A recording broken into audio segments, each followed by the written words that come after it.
Hello everyone, good afternoon. So, may papakita ko sa inyo. Okay?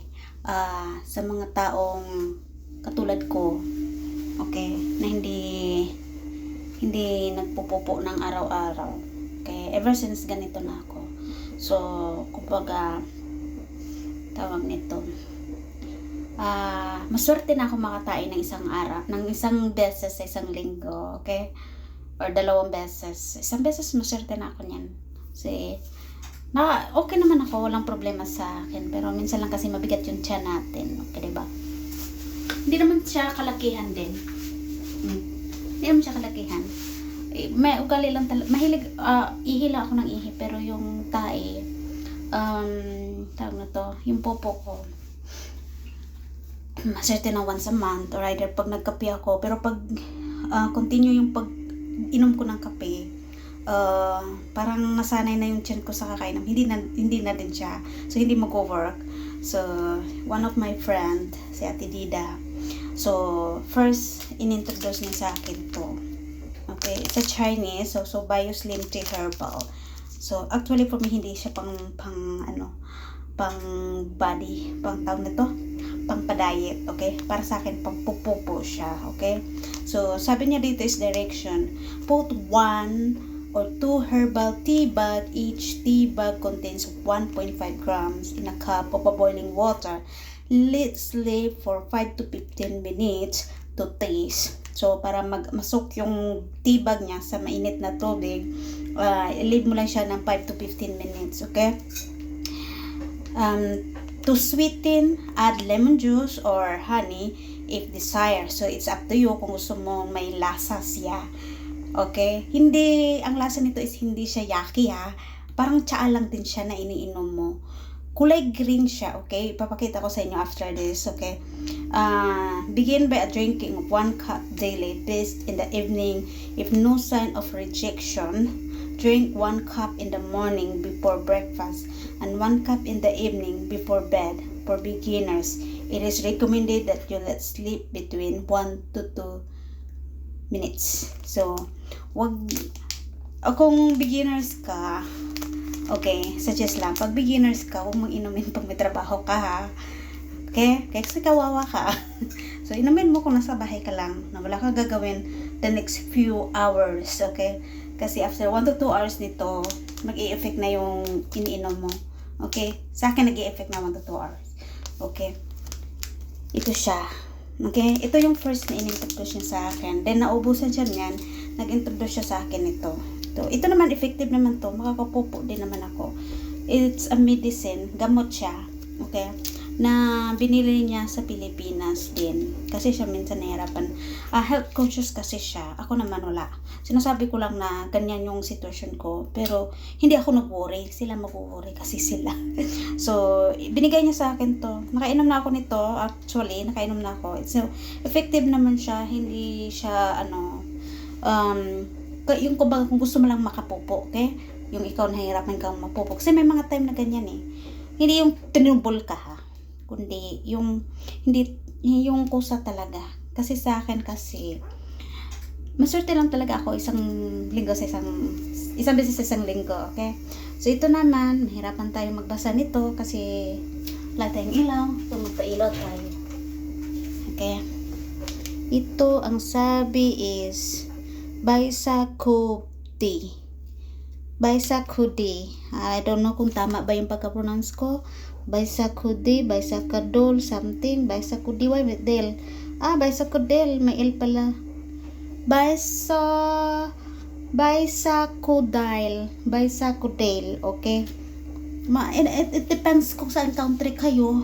Kung country ba kayo ng Ilocano, or country ba kayo ng mga Tagalog, or country ba kayo ng mga Cebuano, Ilonggo. It depends how you pronounce it.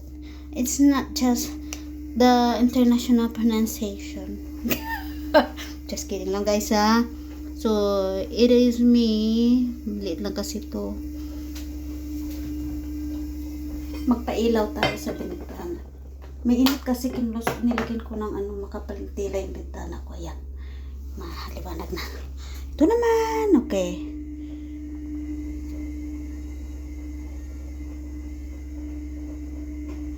Expire pala to ng 10/20/25. Sige, Bisacodyl. Okay, Bisacodyl. Bisacodyl. Okay. Laxative. Laxative pala to. Okay. Walang instructions, pero inumin mo lang to. Isang tabletas lang pag gusto mong popopo talaga. Pero actually, ito mas date ko, yung Bio Slim Herbal Tea. So, sabi niya, nabili daw niya ito sa Watson Mannings. Okay, Watson and Mannings. So, try nyo tingnan sa mga dispensary. Okay. Or sa mga online, okay? Ito.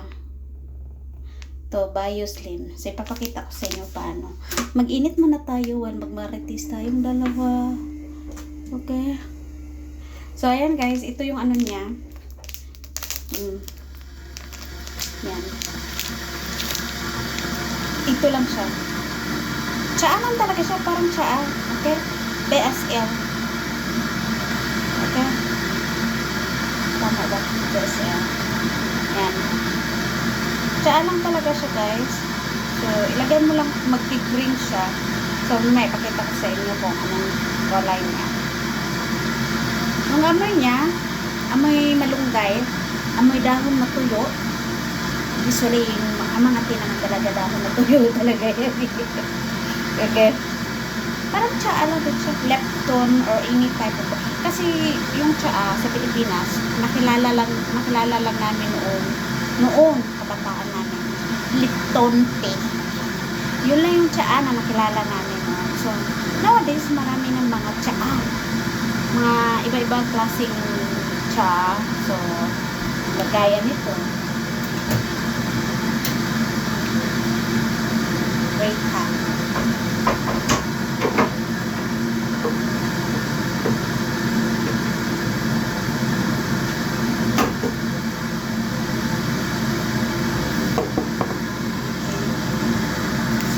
Ito. Okay. Ang lasa naman nito is parang peach ata to, strawberry. So, ang tawag nito is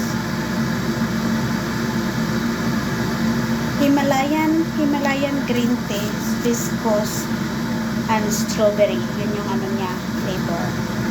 Okay? Ito. Okay? Chamomile. Something. Okay, chamomile tea.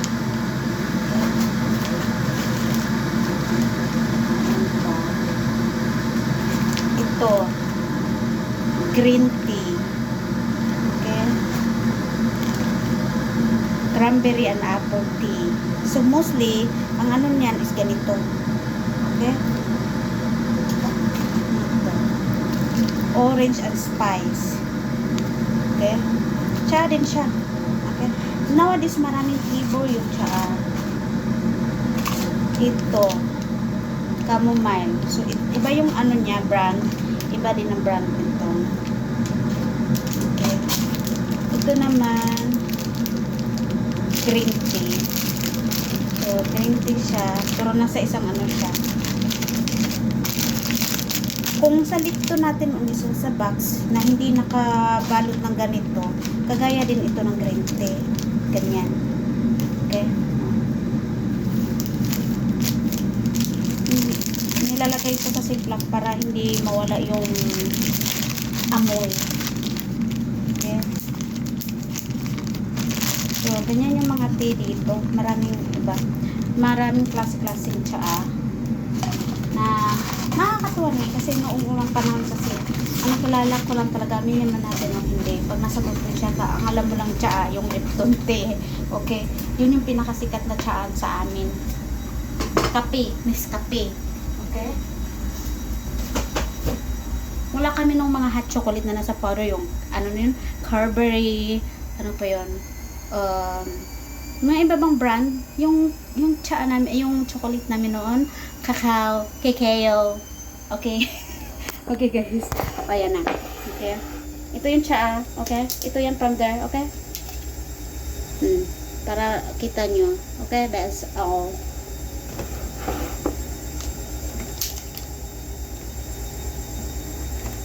At water, guys. So, ang sabi is, ipakita ko sa inyo yung chinchin.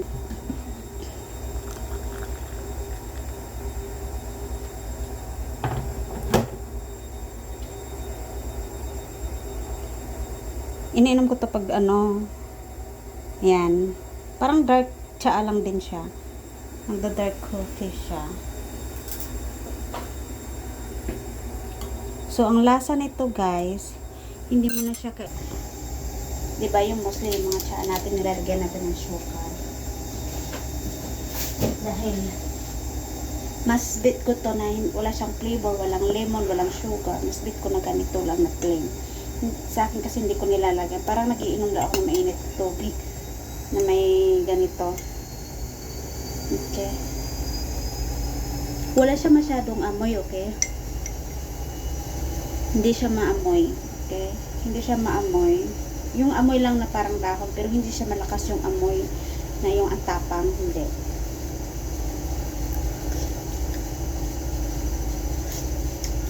Hindi mo rin malasahan.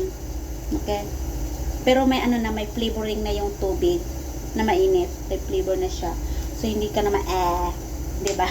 Yung mostly kasi na, yung sabi ko sa inyo na itong, pag ito kasi, may lasa to na strawberry. Malalasan mo yung lasa ng strawberry at naaamoy mo. Pero, hindi siya yung strong. Mild lang talaga siya. Pag ito naman naaamoy mo yung lasa ng tangerine, yung sa ganin siya, orange, tangerine, orange, okay. Malalasan mo yung lasa ng orange plus the spices kasi may cinnamon talaga siya. Ito din naman to. Okay, itong chamomile, ito malalasahan mo yung amoy ng malalasahan mo yung lasa ng chamomile, yung amoy ng chamomile, magsisinkin din sa ilong mo. Pero hindi siya strong kundi mild lang talaga. Parang ano lang siya. Essence, okay. Parang banala, kung gano'n. Okay? Na nilalagay sa cake. Yun yung ano niya. So, anyway guys, mamaya ko pa ito inumin. Mainit pa yung ano. Mainit pa yung ano ko. Cha.